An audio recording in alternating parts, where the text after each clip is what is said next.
Hello students, कैसे हैं आप सभी। उम्मीद है आप सभी स्वस्थ होंगे और अपने अपने एग्जामिनेशन के प्रिपरेशन में लगे होंगे।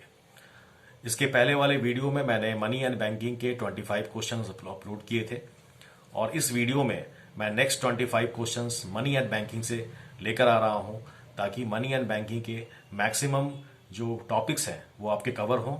और ये टॉपिक्स जो हैं ये नेट के एग्जामिनेशन, जेआरएफ, कम्पिटिटिव एग्जामिनेशन या यूनिवर्सिटी के जितने भी एग्जामिनेशन हैं जिनमें मनी एंड बैंकिंग टॉपिक आता है उसके लिए काफ़ी फायदेमंद साबित होंगे।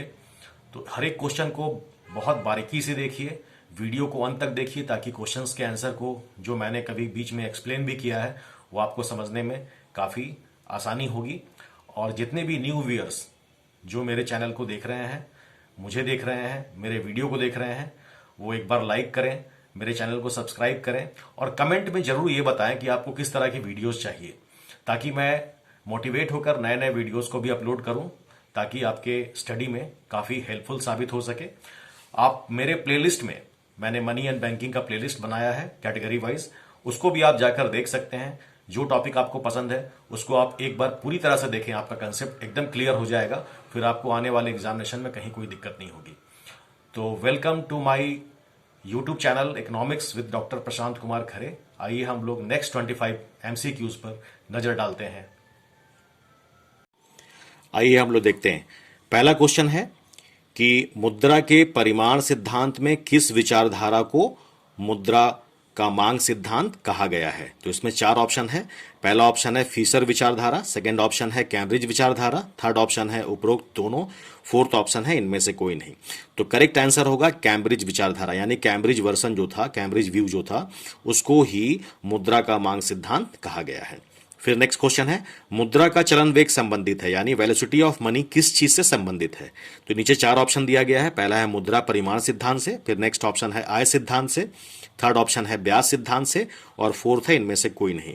तो इसमें करेक्ट आंसर होगा मुद्रा परिमाण सिद्धांत से, यानी क्वांटिटी थ्योरी ऑफ मनी से ही रिलेटेड है वेलोसिटी ऑफ मनी।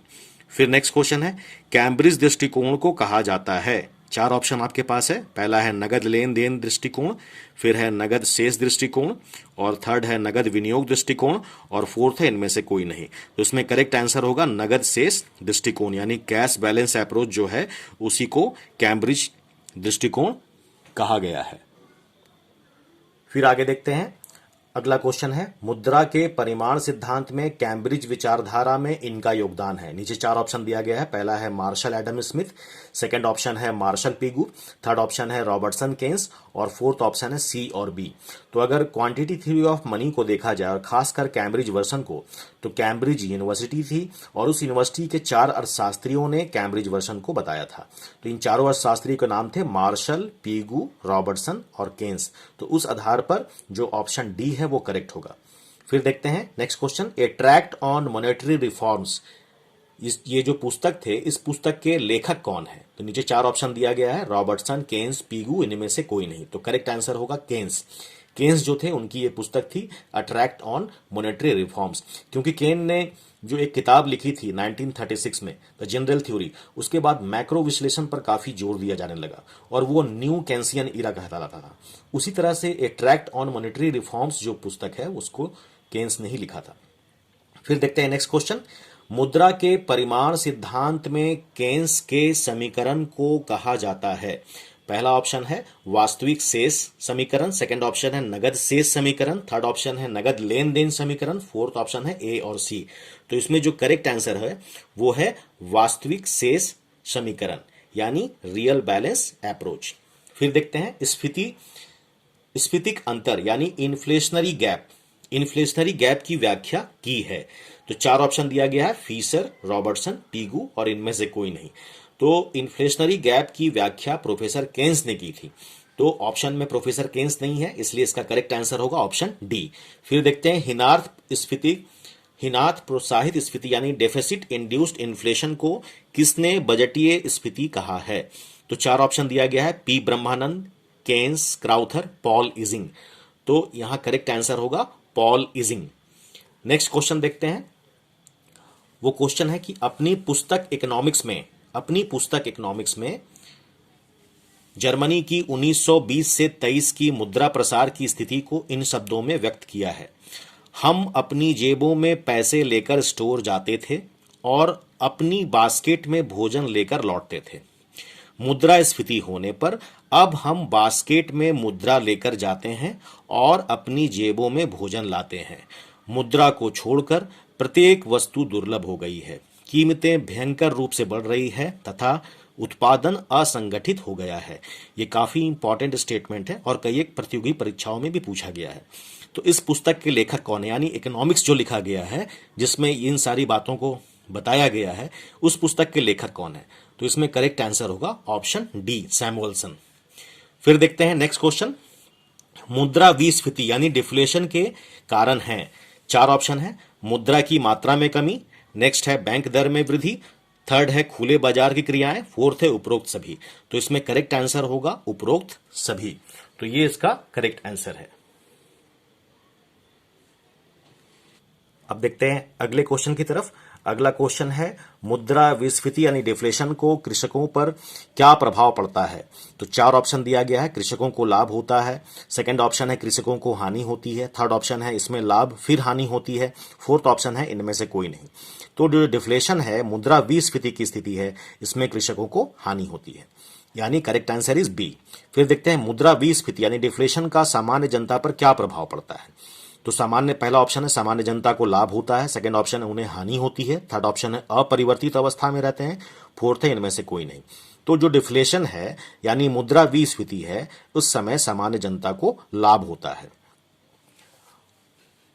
फिर नेक्स्ट क्वेश्चन देखते हैं। मुद्रास्फीति अन्यायपूर्ण है और मुद्रा संकुचन अनुपयुक्त, इन दोनों में मुद्रा संकुचन अधिक बुरा है, यह कथन किसका है? तो चार ऑप्शन आपके पास दिया गया है। पहला है क्राउथर, सेकंड है केन्स, थर्ड है सैमुअलसन और फोर्थ है पेगू। तो करेक्ट आंसर इज केन्स, यानी जो स्टेटमेंट है या केन्स का स्टेटमेंट है। फिर देखते हैं नेक्स्ट क्वेश्चन। नेक्स्ट क्वेश्चन है कि वह स्थिति जिसमें मुद्रा का मूल्य बढ़ता है और वस्तुओं का मूल्य घटता है कहलाता है। चार ऑप्शन दिया गया है। पहला ऑप्शन है मुद्रास्फीति, सेकंड ऑप्शन है डिफ्लेशन यानी मुद्रा संकुचन या मुद्रा विस्फीति, थर्ड ऑप्शन है मुद्रा अपस्फीति यानी डिसइन्फ्लेशन और फोर्थ ऑप्शन है मुद्रा संस्फीति यानी रिफ्लेशन। तो जो इसमें करेक्ट आंसर है वो होगा मुद्रा संकुचन यानी डिफ्लेशन। फिर सेकंड क्वेश्चन देखते हैं हम लोग अगला क्वेश्चन की तरफ, और वो है प्रायोज्य आय यानी डिस्पोजेबल इनकम। डिस्पोजेबल इनकम का क्या अर्थ होता है? तो डिस्पोजेबल इनकम का क्या अर्थ होता है, इसमें चार ऑप्शन दिया गया है। पहला ऑप्शन है उपभोग पर खर्च की जा सके, सेकंड ऑप्शन है विनियोग पर खर्च की जा सके, थर्ड ऑप्शन है बैंकों में जमा किया जा सके, फोर्थ ऑप्शन है इनमें से कोई नहीं। तो डिस्पोजेबल जो इनकम है वो उपभोग पर किया जाने वाला खर्च होता है। तो करेक्ट आंसर इज ए। फिर देखते हैं नेक्स्ट क्वेश्चन। मांग प्रेरित स्फीति को किसने शुद्ध स्फीति कहा है यानी प्योर इन्फ्लेशन कहा है? तो चार ऑप्शन है। पहला है प्रोफेसर केन्स, फिर प्रोफेसर सैपिरो, प्रोफेसर पीटरसन, इनमें से कोई नहीं। तो correct answer is A, professor Keynes ने इसे प्योर इन्फ्लेशन कहा है।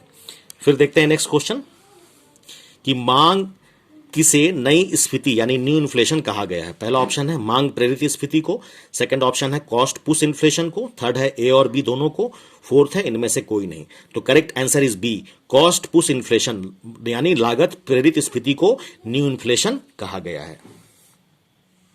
अब अगले क्वेश्चन की तरफ देखते हैं। अगला क्वेश्चन है फिलिप्स वक्र की व्याख्या के लिए किस देश के आंकड़ों का विश्लेषण किया गया था? यानी 1861 से लेकर 1957 तक किस देश का आंकड़ों का विश्लेषण किया गया था? चार ऑप्शन है। पहला है जर्मनी, नेक्स्ट है जापान, थर्ड है इंग्लैंड और फोर्थ है अमेरिका। तो फिलिप्स वक्र जो था वो एक फिलिप्स अर्थशास्त्री थे जो न्यूजीलैंड के थे, उनके नाम पर पड़ा। तो उन्होंने ब्रिटेन का यानी इंग्लैंड का 1861 से 1957 तक आंकड़ों का विश्लेषण किया था। तो इस आधार पर करेक्ट आंसर इज सी। फिर देखते हैं फिलिप्स वक्र किस चीज की व्याख्या करता है?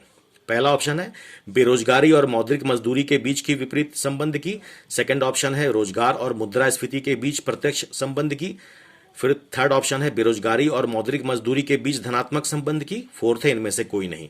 तो करेक्ट आंसर इज ए, यानी बेरोजगारी और मौद्रिक मजदूरी के बीच विपरीत संबंध की व्याख्या करता है। फिर नेक्स्ट क्वेश्चन देखते हैं कि प्रोफेसर फिलिप्स ने यह निष्कर्ष निकाला कि जब बेरोजगारी नीची होती है तो मौद्रिक मजदूरी दर में तेजी से वृद्धि होती है तथा बेरोजगारी अधिक होने से मौद्रिक मजदूरी गिरती है तथा मजदूरी की दर उस सामान्य अपरिवर्तित रहती है जब बेरोजगारी की दर होती है।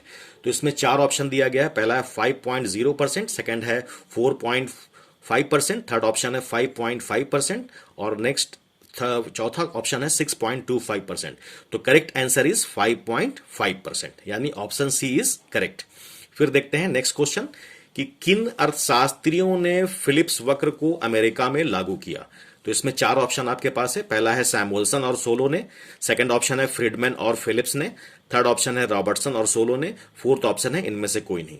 तो इसमें करेक्ट आंसर होगा सैमुअल्सन और सोलो ने, इन दोनों अर्थशास्त्रियों ने फिलिप्स वक्र को अमेरिका में लागू किया था। तो इस आधार पर करेक्ट आंसर इज ए। फिर देखते हैं नेक्स्ट क्वेश्चन कि किस अर्थशास्त्री ने फिलिप्स वक्र को व्यंकुचित आकार के वक्र यानी किंग्ड शेप की बात कही थी। तो चार ऑप्शन है। पहला है सैमुअल्सन, नेक्स्ट है टॉबिन, थर्ड है सोलो और फोर्थ है इनमें से कोई नहीं। तो करेक्ट आंसर होगा टॉबिन, यानी टॉबिन ने फिलिप्स वक्र के किंग्ड शेप की बात सबसे पहले लोगों के सामने रखी थी। तो correct answer is B, Tobin. Tobin इसका करेक्ट आंसर होगा। फिर अगले क्वेश्चन की तरफ हम लोग बढ़ते हैं। अगला क्वेश्चन है किस अर्थशास्त्री ने फिलिप्स वक्र के संबंध में यह कहा है कि मुद्रास्फीति की धनात्मक दर फिलिप्स वक्र वर्टिकल तथा निषेधात्मक दर पर व हॉरिजेंटल हो जाता है। तो इसमें चार ऑप्शन दिया गया है। पहला है सैमुअल्सन, सेकंड है सोलो, थर्ड है टॉबिन और फिर इनमें से कोई नहीं। तो करेक्ट आंसर होगा बी, सोलो। सोलो ने कहा था यह बात। फिर देखते हैं नेक्स्ट क्वेश्चन कि 1970 के दशक में कीमतों में वृद्धि का मुख्य कारण किसे माना जाता है। पहला ऑप्शन है मांग प्रेरित स्फीति यानी डिमांड पुल इन्फ्लेशन, फिर है लागत प्रेरित स्फीति यानी कॉस्ट पुश इन्फ्लेशन और थर्ड ऑप्शन है दोनों के आधार पर और फोर्थ है इनमें से कोई नहीं। तो 1970s के दशक में जो कीमतों में वृद्धि हुई थी उसका मुख्य कारण माना गया था कॉस्ट पुश इन्फ्लेशन को, यानी option B is correct answer.